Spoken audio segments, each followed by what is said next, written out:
البشر في قلبي ونبض السعد قد خفقا، سهيل فيك قد أمسى نجوما تبعث الألقا. رسمت البشر في قلبي ونبض السعد قد خفقا، سهيل فيك قد أمسى نجوما تبعث. أشهد أن محمدا رسول الله.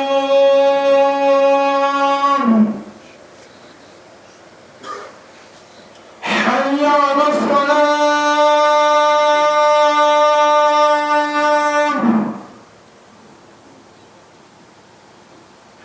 حي على الصلاة.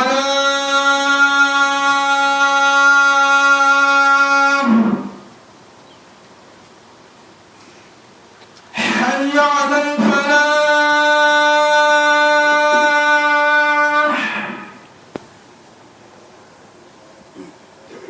حي على الفلاح.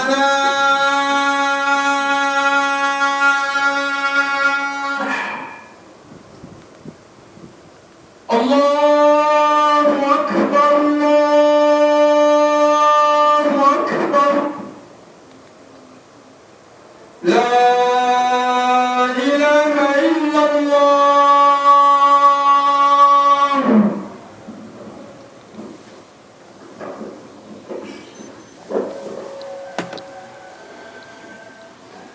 الحمد لله رب العالمين. الحمد لله رب العالمين. إن الحمد لله نحمده ونستعينه ونستغفره ونعوذ بالله من شرور أنفسنا وسيئات أعمالنا. من يهده الله فلا مضل له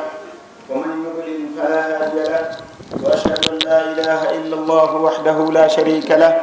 وأشهد أن محمدا عبده ورسوله المبعوث بجوامع الكلمات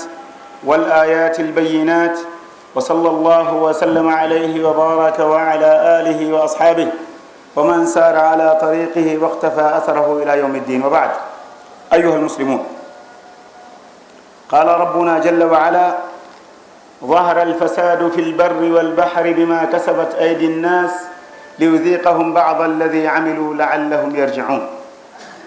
ويقول ربنا جل وعلا: وما أصابكم من مصيبة فبما كسبت أيديكم ويعفو عن كثير. فإننا اليوم نعيش في زمن قد فشت فيه المنكرات والفواحش بشتى أشكالها وأنواعها، حتى صارت الحقيقة اليوم هي الخيال،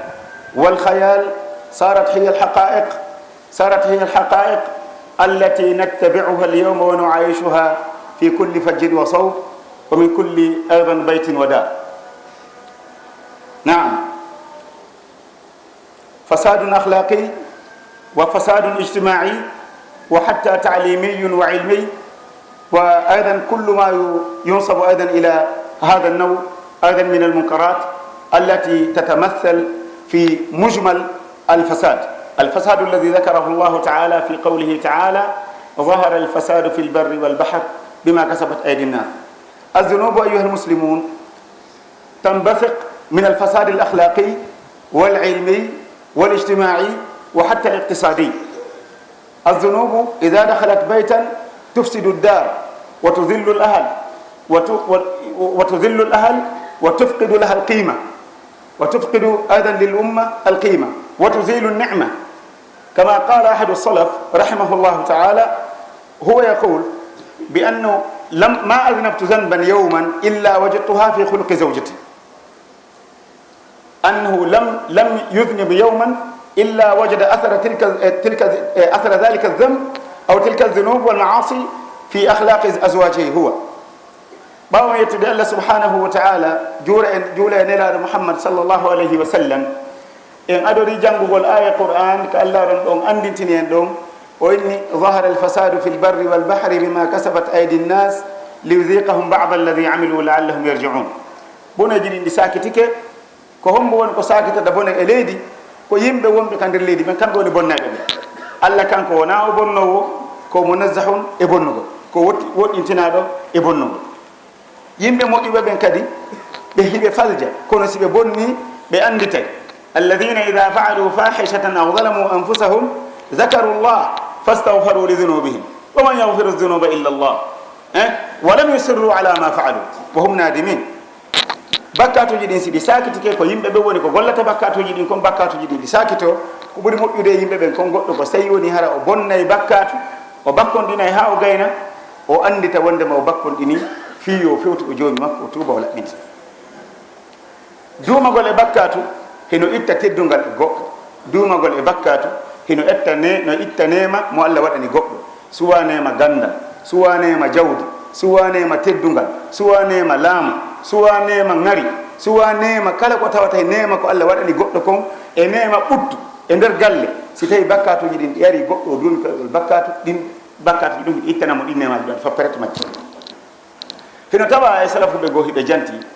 ɓe inni wondema kamɓe ɓe taskike woɓe taw ɓe bonnata ɓe watta bakkatu ɓe ronka tubude e on bakkatu ɗon si wona si ɓe hooti ka suudu ɓe yiyay impact makko on ka nder galle. si o yalti ka yaasi ga si o daari debbo janano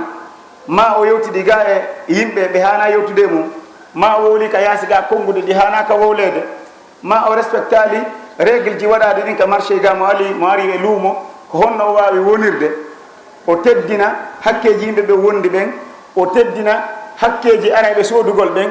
o teddina kadi ñawore nde Allah ñaawi hoore makko nden. wo kanko o taski kesi o waɗi ɗum o manki ɗum ɗo ñande wotere so hewti ka suudu o yiyay alama batte ko o bakkonɗini ko o bonni ka marché ga kon so hewtoy ka suudu o hewta tun o yiya tono muɗum on ka nder galle. suwa wara o hewta tun o tapay ko ngino nawna hara nden ñande mo hattini ronkugol e ronkugol sago makko o hewta o fawta. si a rena kere ko ɓikkum ɓurkum mo welde kum ma ɓuray ko jokkude mo kun nawnata ta ko yo immon kutomo daga o yalta ta na yo heɓ fofta ma wara o hewta tun sa renaki ta ɓeygu makko o wodana o konguɗi mettuɗi ɗin tawa ko sunnaɗi mo bonna hakkille makko ɗen ta na fi fowtagol o maafi ka nder galle makko. ma ɗum o rewta ɓeygure makko no piirida ka kawtal ma goɗɗo hino yenni mo ma hino waɗi ɗon piiji bonɗi ma suudu makko no siya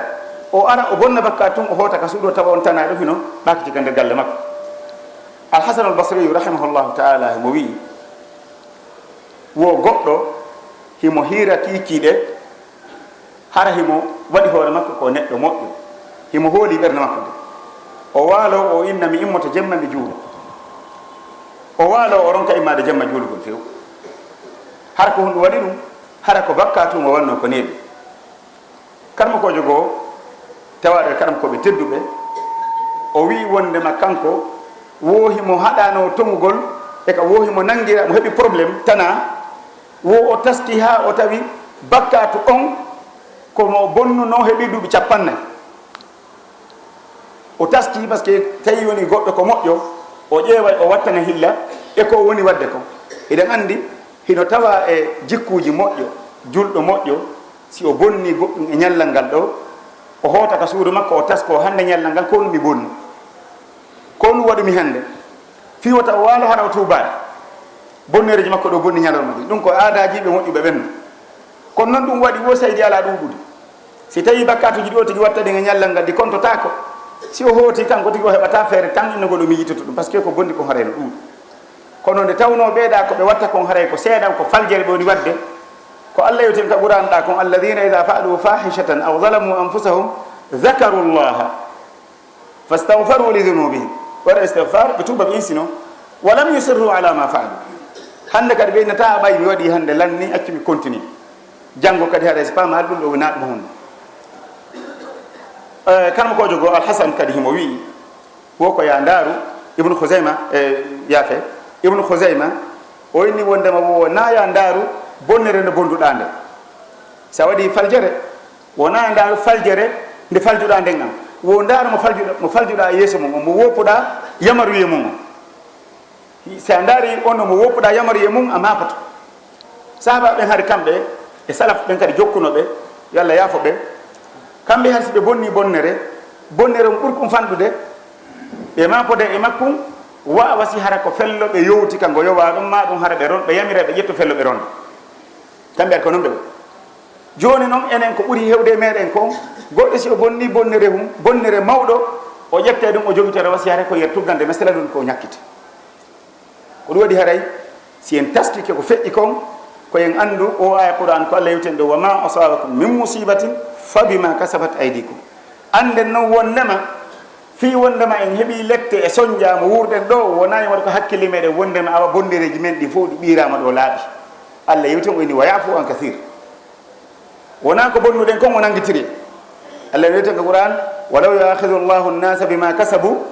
ma taraka ala dahriha min dabba hay fus accatanoke ɗo sabuna hakke ko tawata haray e onno e coggu bonnere nden haray hinde tiiɗi Allah ɗon halkayno fof hiɗen andi ko feƴƴino e urunuji onno e ɗumaɓe e zamanuji feƴƴinoɗi qawmu nuh yimɓe makko ɓen ko hon wonno siɓe letta ko so bakkatuji maɓɓe ɗin qawmu Shuaib annabi Shuaib kadi yimɓe makko ɓe o nelano e mum ɓen salinoɓe gomɗinde ɓen ɓe lettano ko hon wonno siɓe letta ko saabu bakkatuji ɓoni bakkonɗinde kon e sengo Allah si en daari annabaɓe ɓe fof maɓɓe kala mo ɓe nela e muɗum ko suwa Allah ron ɗon ara halka ɓen ɗon oyna onon gondiɓe ɓe mooɓe yaho acci dollange ɓeeɗa ɓen ɗon mi régilay o halka ɓen ɗon ɓe fof janngo kadi o adda woɓɓe goo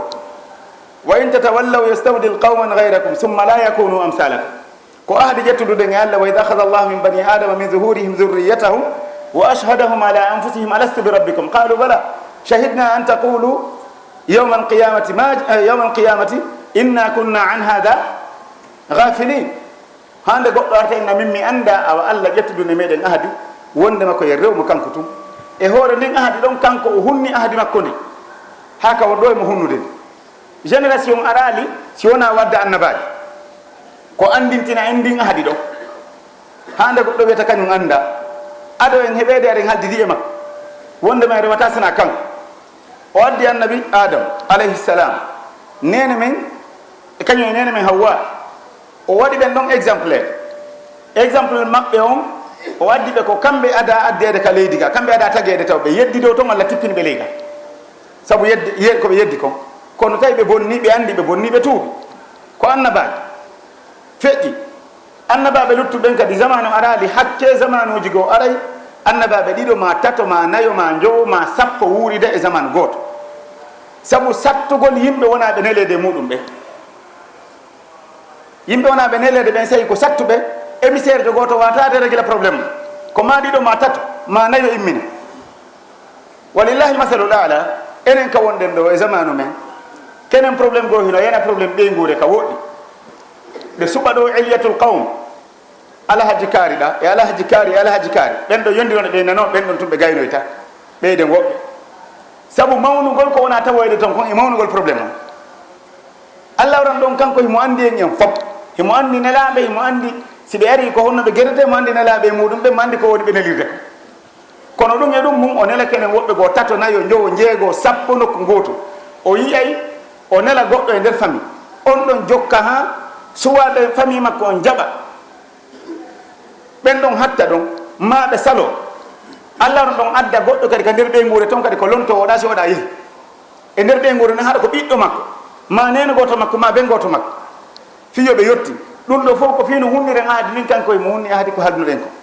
finani yeddum koyen ɗofto mo rewe mo kanko tum joni noon ƴetten ndi ahadi ndi wurɗen ndi haldiduɗen e Allah ɗon liɓe ndin ɗon e hoore gurdam men ɗan hannde ka marché ɗo wonɗe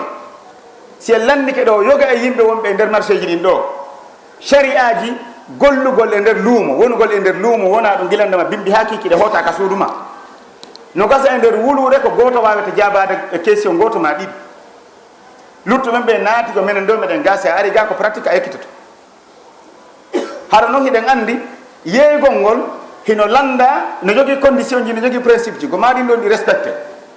si tawi ɗi respectaka hay sa heeɓi ɗo goɗɗum ko mawni wo nafatama hay fof ala ko nafata o tigi ko ɗum waɗi on yiye woɓɓe ɓe doga e guilandema ko ɓe woni payko ɓe doga ɓe ɗaɓɓa jawdi ha ɓe heɓa 60 ans 70 ans si a renaki yerhiɓe ɓantude hoore hay si ɓe nawnita ma ɓe ara hara heɓe jogui ɓiɓɓe ɓen ɓiɓɓe ɗon ɓe ɗon ka tawde hara ɓe a heɓali hay goto maɓɓe wawde ɓe remplace ude ka marché gi sakko ɓeyna ɓe fawtuto en doga e ɗaɓɓen jawdi ha iwen ka men aren ɗaɓɓen ɗo ha nawyen wonen ɗo ha si a renaki are ko si otigi mayi so ronde o natte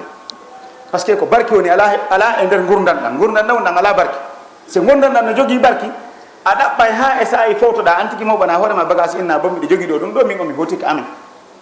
yomi yiyami wonda e moɓɓen toon e muside nden ka bolondaji toon min doga men jinda toon ha ñande o tigi feƴƴini o par ce que siko ɗaɓɓete so tawi ko jindete aduna o tigi yii si a wii a yiyay ɗum ɗon ha ñande Allah ƴettutuma hara ene hulɓini nela sallam hiɓe maaki goɗɗo ko cuki e hoore mum wo ko ɗum o nawyata goɗɗo ko o nawyidi e hoore mum wo ko ɗum o ƴettete mum goɗɗo ko ƴettata e hoore mum wo ko ɗum o wurnitete yo Allah noon faabo en hara koye hoore ko moƴƴi wuruɗen fi en nawyi e ɗum si en nawyi e ɗum kadi fi yo Allah ƴettuto e muɗum o yimmintina e muɗum o yafano en ko bonnuɗen kon fof o ƴettana e moƴƴereji ɗi waɗɗen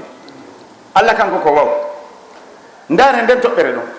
a yahay ɗo e marché place goɗɗo ɗa faala sodde goɗɗo bo haɗa no ɓaƴudema ka dambugal ma si a renaki gollowo ka nder magasin toon haɗa kanko e patron makko hiɓe ɗuman mima haɗa mo andi ka heɓoto nokku o seeɗa o ɓaaƴa yahuɗo on fi o yaltuɓe haɓe sooda ka yaasi o heɓa moyen par ce que ɗum ɗo fof ko boneji ni si taw naɗa woti no anduno règle ji ɗin no wonirte noon ka nder marché ji o hukkatano ko en probléme ɗum o waray o daro si goɗɗo aɗa fuɗɗike yewdude oɗa hara o kitaki o acca ha ɓe gayna si ɓe gayni o wara o salminamo o henna joni ɓe fottima ɓe fottade si ɓe fotti o soodi o yeehi si ɓe fottali o yalta o yaha ka oɗa o no min kadi mi yeeyan ɗo min e ɓeeɗa men famodiraɗi yeeyin ɗum kono on noon fof moɗon yani ko mafkude ko totalement absent ka nder marché ga bon haɗa e jama on koɓe wattan hilla ɓe anda ko hono woni koɓe landa ɓe anda ko hono ɓe hani wadde ayiya yimɓe no pongodira fi soodugol soodanede salaf sahaba en radiallahu anhum kamɓe hari si alaji sow ari yeeyi client gooto alaji barinoɗa alaji jallonoɗa si goɗɗo ari inni kadi yeeyi tan ɗo ko makitima mi faala o inna mi torikema miɗo jogui makiten ɗo kono mi torikema yaw so onna alaji jalloɗa kamɓe ɓe yeeyal taw guilandema wiyeti min mi yeeyi kono wona noon kunɗañoɓe toon kunɗo gasi kono wonano wona guerdede ko poɗodirgol ko so tawi woni hara goɗɗo ari sodaniɓe sappo client ɓe sappo nogawe nder ñallal ngal so fokkiti yahugol ɗa sodugol hara hiɓe ɓitti hiɓe jeeɗi ka nder ɓerde par ce que ko hina nafs woni ko mafkude si tawi woni hara goɗɗo ɓerde makko nde nde harali haray guite ɗen kam ɗen ɗon kam ɗe harata guite ɗen ko yiwo koye hino faala nden toɓɓere ɗo hinde woni kadi woni si o yeeyay o yeeyata ko moƴƴi o adde ko moƴƴi kon o waɗa ley ma o waɗa ɗum ɗon dow fi yo guite ɗe yiw ko boni kon fof ƴetta waɗa ley ɗum ɗo fof koko tata chérel islam o yiɗa ma ɗum o yaha so andi joni oɗo addi makiti no yeewi de makiti ɗon ɗo marsirimo kanka de oɗon a puɗen o yaha o soode a goɗɗo goo adda wona yo o créa goɗɗo goo oyna oɗo no heɓude so heeɓi pellet na kanko to nafitorta o employé yimɓe buyto o yaha kankadi ɗon ɗo siga mum dolle o adda o bonna marché oɗa o bonna marché makon kankadi ɓe fof ɓe ara ɓe jooɗo hande katta fof seɓotako yimɓe fof lanni tan ko ɗum woni so woni goɗɗo heɓani ko yonanta ɗum ka nder wonki makko o soñja e hoore makko ha o ronka ande ko ɗum waɗata haɗa julɗo hino landa yo toro Allah o lanɗo on yo Allah ɗum ɗon e harnirmo ko yer ko yeɗimo kon hara o wonale aɗen jo añanɗo aɗen jo dulluɗo no tawa ko woni dullugol si Allah ɓannanima goɗɗum jaɓo ɗum ɗon Allah waɗe barke mum hara nannen toɓɓere ɗon kadi so darino yimɓe ɓe woniri si goɗɗo addi makiti goɗɗo no yawde soode e makiti siga mum nandina pentira moƴƴina ha moƴƴata couleur on ko gotum tawa ka réalité ina gotum few o addani ɗum ɗo kadi ko original o hee no fof ko riche jamfago ndaren ko Allah ɗon ɗo yewten ka alquran o wi en waylul lil mutaffifin alladina ida ktalu ala nnasi yastawfun wa ida kaluhum aw wazanuhum yukhsirun Allah wi ala yazunnu ulaika annahum mabuthun li yawmin adim a sikkay cheytane ɓay cheytane ko bandi himo desiri mo adude e Allah wona no adude noon enen en reway mo en firtata kan kadi mo ƴettani Allah ahdi o inni o majjina en fe o bonna en e lawol makko inna cheytana lakum aduwun fattakhiduhu aduwa innama yad'u hizbahu liyakunu min ashabi sair o aray o sohlina en wota en yiwɗum ɗum ɗen aaji ɗon ɗe few si goɗɗo yeehi sodugol makiti hara himo yurno himo dara ley a ɗo no mankiri ɗo dey timmari ɗum ɗo dey na original ɗum ɗo no mankiri ɗo kanko o adda o yeeya hara mo andina ko moƴƴi peese ɗen ɗe timmata abari o ala ɗum few makiti ko o addata kon kanko ɗon ala ko moƴƴi ɓuri ɗum goɗɗo ara sodugol ɗo en na on ala few ɗo de mi ala kono noon si ɗum kadi ko si ŋaɗi o ina mi ala de fewndo ɗo kono noon ɓe mi yino ɓeeɗa na jogii hen kono ɓen ɗon hina ko moƴƴi koɓe jogii hara ko ɓayi o ala ko faala ko nennugol client jo on no gasa ha janngo ma ha faɗɗi janngo hara o yahani ko ɓeeɗa jogii kon o addi ma ɗum hara o heeɓi makiti goo arɗo fi o yeeyi on hara e neɗɗo koye hulu Allah o reeno o tuuba e joomi makko ñande kala ñande o andintina hoore makko ko feƴƴini o tuuba kiikiiɗe ñande wo ñande kañum kadi o annda ko honno o waaliri o tuuba bimbi ya sallah sallam ɓe maaki e hadis ɓeyni Allah oɗon ɗo o fonta e junngo makko ngon kiikiiɗe fi bonnuɗo ñalorma on yo insino yaafo o fonta e junngo makko ngon kañum kadi bimbi fi bonnuɗo e nder jamma on kañum kadi yo insino o yaafo enen kadi ko honde insinoto ɗen ko honde tuubeten hewti ka hewtaali no hewtani yo Allah ɗum ɗon andintin e waɗa yimɓe tuubay so yalti soodugol brique piyo brique on tawa dimension no timma few piyoɓe brique si a ɗaɓɓude kañum kadi bonnaɓe peese yaw ha yiyaɓe hara yannde a heeɓi woɓɓe ko kadi tunu yittoɗe brique ji ɗen ɗe juuta ɗe yaaja ɗewlendi majje on kadi ɗe ɗewli ɓe ƴetta ɗo saku simon ko wiyete kon normal ko hani kon maximum nayi feƴƴo 35 ko ɗum ɓen tawo ko dose normal on no 35 brique sac goto e pireɗo sac goto simon 120 brique 120 brique goɗɗo ƴetta ɗum ɗon darna ɗo étage mo sappo haray mo hooli ko simon o darni ɗum yowto yana o charge ɗon ko tampini on épaisseur ɗo no wawi sarvide o adda o charge ɗum tawa heɓɓata few yana ɗum fof ko jamfani siko leɗɗe yahuɗa ya soodu sekeɓe leɗɗe ɓen hiɓe jogui toon no ɓe feccira leɗɗe ɓe taƴere few ɓe jamfama ɓe jamfo yimɓe sooda ɓen ɓe ɗon ka ande kono girata ara ƴetta ɗum taw ko ɗum woodi ɓe innay wo ko illam takuni la sinnatu illa rukubatan fa mahalatul muttarri illa rukubuha si tawi woni hara hiɗa fokkitiro yahugol maamu e hin a yeeyka gar wattit otoje wonɗe toon ɗen fof majji hay goto joginga démarriére e frein ala pelletle ko ma yaha haray koye a seppo yaha ka koye a ƴawoy woduɗe ɗe haray koye a ƴawoy woduɗe ɗe yaha ɗum ɗa kadi ko nafsu chey leɗɗe ɓe yeeta leɗɗe moƴƴude siko piiji ñameteji ɓe timminta siko jannowo nawa e l'école yo jannu o préparata leeso makko normal o janngata ko wiya ko yo ne'u ni an guine ɓiɓɓe guine ɓen ko yo newɓe o yaha o naata toon o jooɗo o tumbidira koyɗe makko e hollugol banfaruyagal e bandiyagal kala yoɓuɗo o yaha o wallito on ɗon o wowla nden ñande seeɗa ma o ƴettanimo téléphone makko o yaha ka cuuɗi maɓɓe toon sa renaki o janna ɓe kala mo yoɓaali haysi ko o jogii hakkille o ko woni intelligent o jonnamo 0 ma ɗum o ara o compose ha kadi ɓe sorta kaydi makko ɓe ronka ko wadde ono ka liste général si tawi mo inna yo newu fayɓe ɓen fiita ɓe fiimo wota ɓe fooɗu drogue wota ɓe njaato wota ɓe yennu wota ɓe ɗum ɗo e ɗum ɗo goɗɗo ƴetta ɓiɓɓe muɗum naɓa e on classe jonna si a renaki yoɓa mbuuɗi ɓe ko ɗum ɓuɗurde fewde ɗo ha aduda e maɓɓe yoɓe neyana ɓiɗɗo ma on yoɓe jannane ɓiɗɗo ma on o wona goɗɗo si o janni taw ko laaɓi heɓotako toon sitta nde accuɗama ka nder suudu o ñalli walade o ɗano toon o fija o yenna yimɓe to ñallal ngal fof tawa sitta ɗum ɗo goɗɗo jangga ɗo ha hewta 10e 11e 12e o jangga ɗo ha wiya o gayni tawa hakkille makko ɗen ko hakkille hay soppowo rema renata no ɓuuri mo hakkille yaajude iɗi kanko joƴƴinaɗo janna duuɓi 17 ma ɗum duuɓi no gaytati o miijotata ko analyse ta ko nafata e hoore makko wona feere kan tawata hara nafa e goɗɗo go ko subordonné ko taabe hara ko tawata ko yumla alayhi kala manno ko dictana kon ko ɗum woni jokkude strictement kanko ala droit o ala kadi capacité analyse an hoore makko ina ɗum ɗo no moƴƴi ma ɗum ɗo moƴƴa so daari journaliste ɓe guine on tawi ko noon ɓe way ɓe felaka ko ni ɓe jangdir so daari fonctionnaire ɓe guine ko ni ɓe way ko ni ɓe jannira ko jannuɓe ɓe ɓen janfiɓe na kamɓe janfi hoore maɓɓe hay goto heɓata ɓiɗɗo mum namba mo inna jannane lan oɗo tawata hara ko faala ko janfagol ɓiɗɗo makko kono joƴƴinaɓe toon ɓe kamɓe ɗo janfaade iwon e ɗum ɗon aron ka laamuji jonnaɓe quartier ji si ɓe innama ɓe arɓe nottisa quartier ɓe arde ɓe nottisamo ɓe acca ko laamu ngu wi kon fof ɓe acca ɓe inna ko terrain ɓe acca ɓe inna ko maison ni maison de jeune ɓay ko noon wiyorta ɓe acca place mum ɓe inna ko berde ɓe acca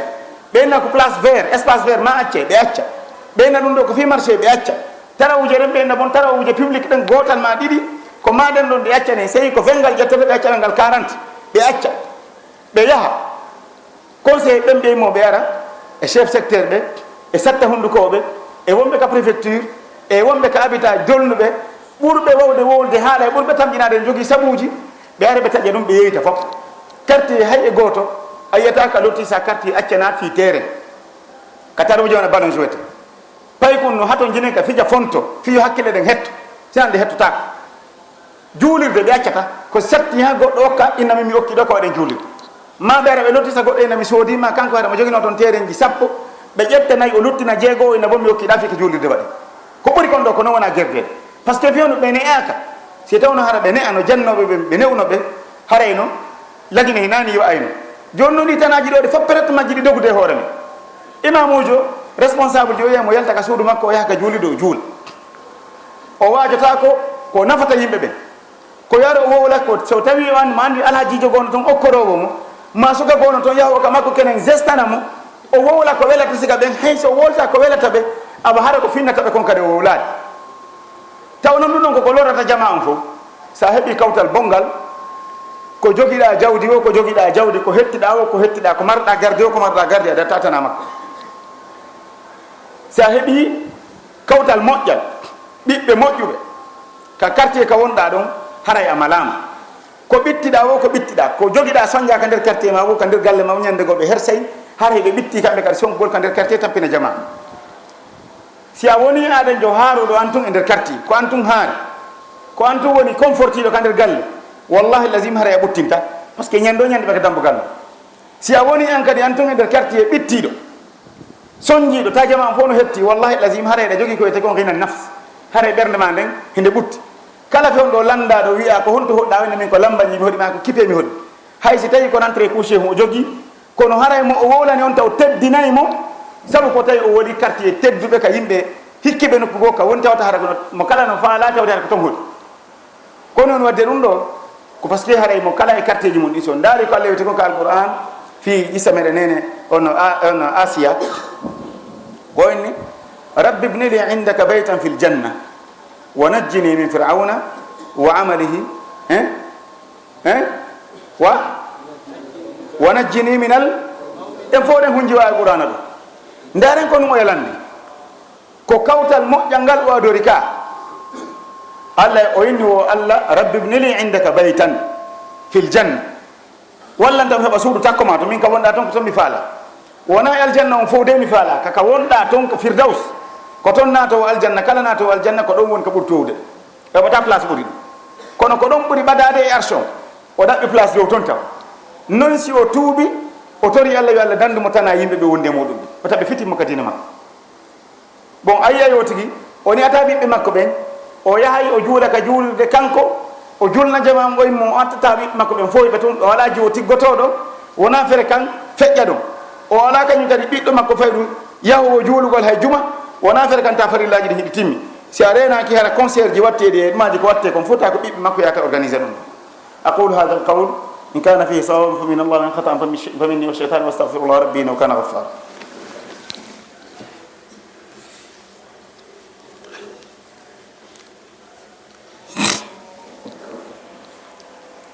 alhamdulillahi wahda wassalatu wassalamu ala man la nabiyya ba'da wa ba'd hare en ɓaawa en jantike koko jantiɗen ɗo yogaji ɗi jantiɗen ɗo ɗum ɗo fof ko probléme ɗi sociaux wonɗi en tampini si tawi ɗi piiji ɗo ɗi andintinama haray jama on no gasa ɓe taskoto ɓe wawa ɗaɓɓude méthode ji e solution ji kono ɓe wata ittirden ɗo e quand même si en daari bondireji ɗon e bonnude ɗi en taway en yawanta allah ko allah woni waɗande ko allah hene muñi himo yarli himo yiɗi en ko ɓa himo yiɗi en o teddini en wala qad karramna bani adam wa hamalnahum fi lbarri walbahri wa razaqnahum min altayibati wa faddalnahum ala kathirin mimman khalaqna tafdila allah teddini bani adam ha o gay o ƴetti en enen o waɗi en geɓal nelaɗo ngal mouhammad sallllahu alayhi wa sallam ka nelaɓe e mum ɓe allah waran ɗon o neli nelaɓe fawɓe e temedere ko fawi e annabaɓe mo kala mo waɗani ɗum geɓal enen o ƴetti en o waɗi en geɓal nelaɗo ngal sallllahu alayhi wa sallam ka yettintede e mum ɓe dina makko ɓurka humɓude kan ñawore ɓurka timmude kan ñawore ɓurde timmude nden e ɓurde newade nden o ƴetti nden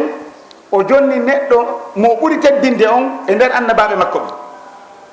e arɗo hombi fof o jonni on ɗum ɗon enen kadi o ƴetti en o waɗi en geɓal on ɗon yo ar o yettina e men o ƴettinela sallah sallam e nder ɗen annabaɓe temedere ko fawi o ƴetti on ɗon kadi o yeɗi en enen o waɗi geɓal men ngal e annabaɓe ɓen ko on ɗon goɗɗo so yeɗama ko yo jaɓu o jaɓa ko yeɗa ko allah no ɗon no wi en ittabi'u ma unzila ilaykum min rabbikum wala tattabi'u min dunihi awliya o yettinira sallah sallam o inni wa anzalna ilayka dhikra litubayyina linnasi ma nuzila ilayhi nela sallah sallam ɓe yemira ɓe yettinela pellete ɓe yettiniga kala landaɗo o wiyata nela sallah sallam o yettinani sena har ko nafiqiji est ce que non konko ɓe yettin ɗon fof en jaaɓi allah wi en ittabi'u ma unzila ilaykum min rabbikum wala tattabi'u min dunihi awliya ƴetten jaɓen ko nela ko yettina e men kon enveloppe mo nela sallah sallam addani en on jaɓen on ɗon wota en ndaari goɗɗum ɓaawo makko wota en jogita mo welsidoɗen haa ko won nder ton ko kadi yana hibbire ko ƴetti ko won ton kon fonten yondinoren ɗum ɗon si tawi goɗɗo hirsiɗo layya si hirsama pelletti ala geɓal tew fanɗungal hewti layya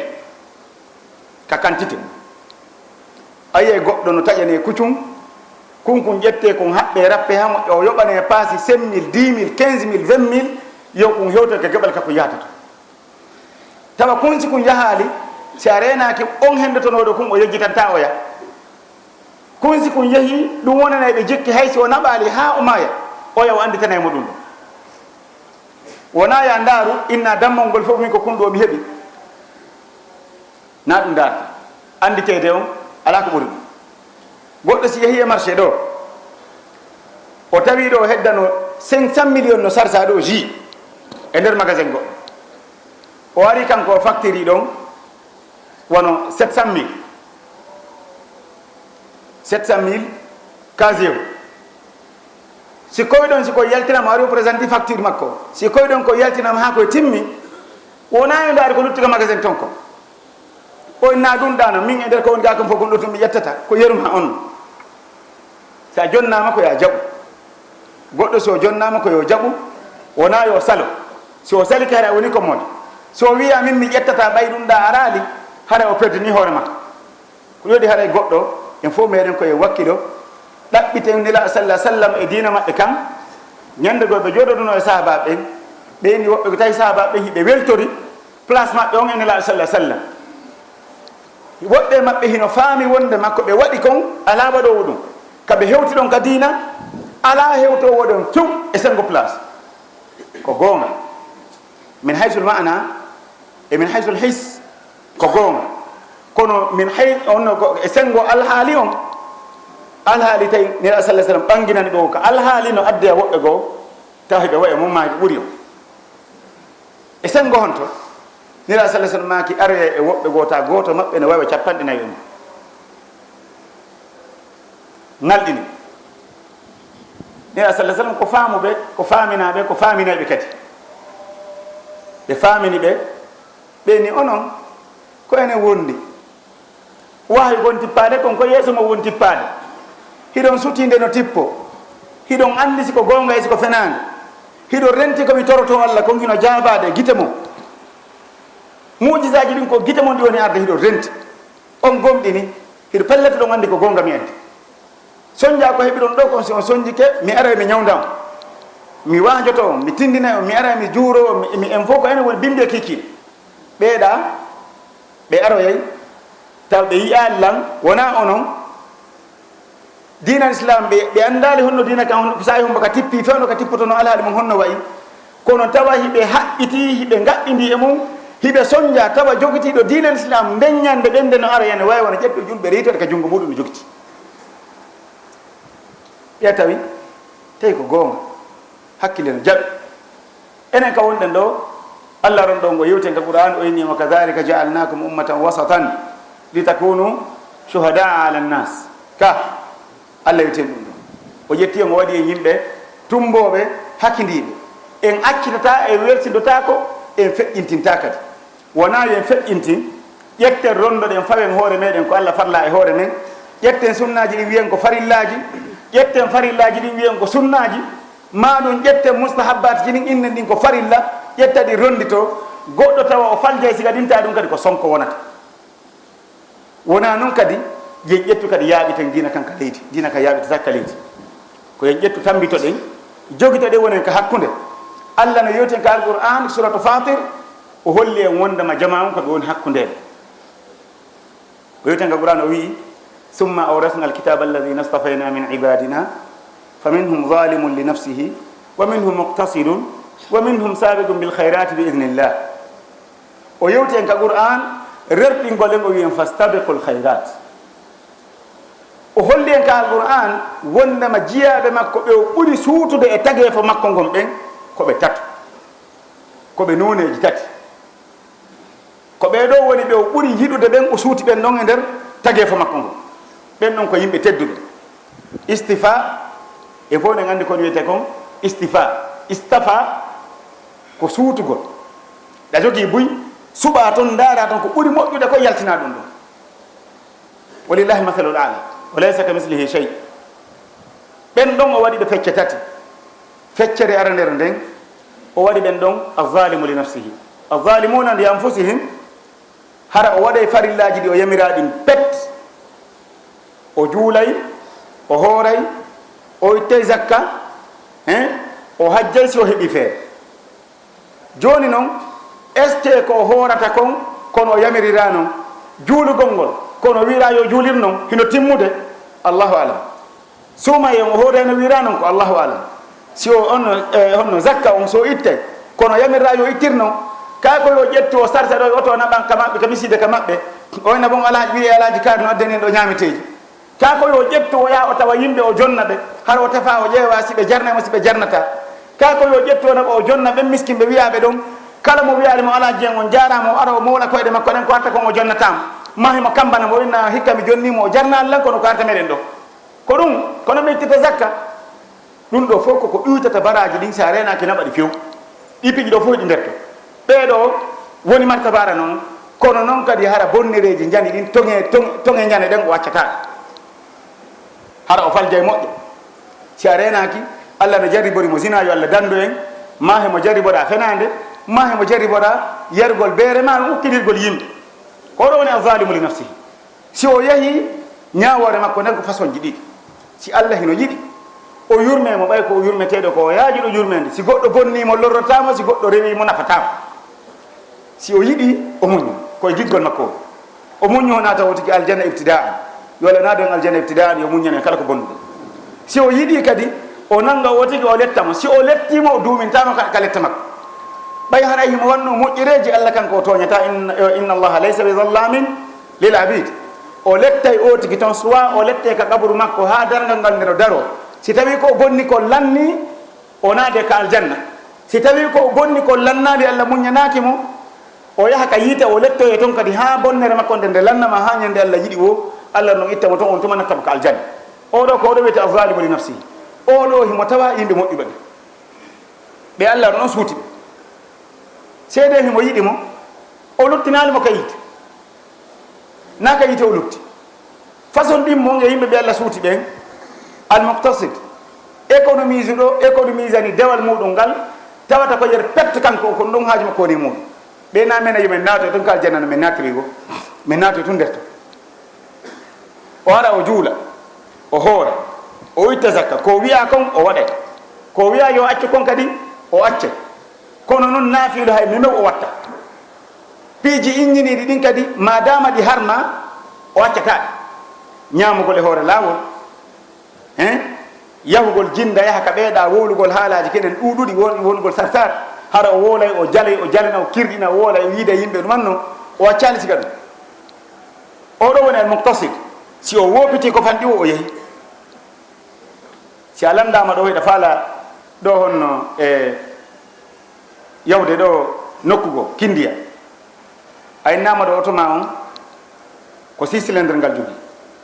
ma ko 4 ma ko 3 capacité muɗum on hiɗa andi consommation mum ko jeɗɗi ɓe innima ko tel benzine sodata waɗa to soda yer pettara fawali hay litre kenen boîte de contact on démarrière on no bona tawangal ɗanota ko few wonno tabir noon kenen bone kadi ara huɓɓata tawa ɗanta ko fes jerda e mum ɗon ha fiyongal ɗano ɗon kaɗana si a heeɓi si kadi probléme ji ɗon consommation mo wonɗa consommude ɗon on ko waɗa hisab ko hewtinema ta to konko ɗon ɗa e consommude pellet a panay ka lawa si tawi noon woni haɗa innama ko ya charge ɗon tel a ɓeyditi plus seeɗa prévision ɗum ɗon haara no gasa ɗum ɗon wawi hewtinoyde haray goɗɗo koye wawa andude ko honto woni ko oɗo kadi no ɓuuri arana on moƴƴude oɗo par ce que kanko harminade janirin o kota koye majji ɓurɗo moƴƴude e ɓeeɗo on ɓurɗo wonde ka premiére classe ko hombo ko assabiqu bil hayrat kanko farillaji ɗin kala ko yamira waɗi kon fof o waɗay ye kala ko anditi fimoɗo ko anditali kon kadi si o anditi haray himo suni so tawi feƴƴita fi saabu o waɗali ko haray mo suni kala ko haɗa yo accu kon fof o wakkiloto o acca si wona hara ko tawata himo yejjiti si o anditi kadi wondema o accali goɗɗum ko haɗa yo accu o tuuba e kisanɗon e ɗon o nayi Allah yafana ko oɗo woni ɓurɗo moƴƴude o Allah no ɗon noon yewti en wondema koyen adodir ɗo koyen wakkilo wonen oɗo si en wonata on ɗon tikkono koyen nandintino e makko haramo kala ɓe no dogude fi hewtude en torki Allah ɗon ɗo yo Allah ɗon ɗo waɗa yimɓe moƴƴuɓe en torki Allah ɗon ɗo yo Allah ɗon ɗo wawri en tuubugol her ko bonnuɗen ko en torki Allah ɗon ɗo yo Allah yurmi en yo ɓurto e yaafade en torki Allah ɗon ɗon guine me en on ɗo yo Allah moƴƴinan en guine yo Allah moƴƴinan en jama wonɓe ɗo ɓe yo Allah waɗa yimɓe fewɓe o marché ka wonɗen ɗo en torki Allah ɗon ɗo yo Allah waɗi barke e makko yimɓe makko ɗo yo Allah fewnu yimɓe wonɓe ɗo ɓen fof yo Allah ɗon ɗon sembinɓe andina ɓe ñaworeji marché o en torki Allah ɗon ɗo yo Allah waɗa yimɓe ɓe yimɓe janggoɓe yimɓe faamuɓe yimɓe tedduɓe en torki Allah kadi wota Allah okkore en ɓiɓɓe yeddaɗemo en torki Allah yo Allah okkore en ɓiɓɓe rewayɓemo en torki Allah ɗon ɗo yo Allah sembin en yo Allah yurmi en yo ƴettiten fewde ka wiɗi en o yarde سبحان ربنا رب العزة عما يصفون وسلام على المرسلين والحمد لله قد خفقا سهيل فيك قد أمسى نجوما تبعث الألقا رسمت البشر في قلبي ونبض السعد قد خفقا سهيل فيك قد أمسى نجوما تبعث الألقا رسمت البشر في قلبي ونبض السعد قد خفقا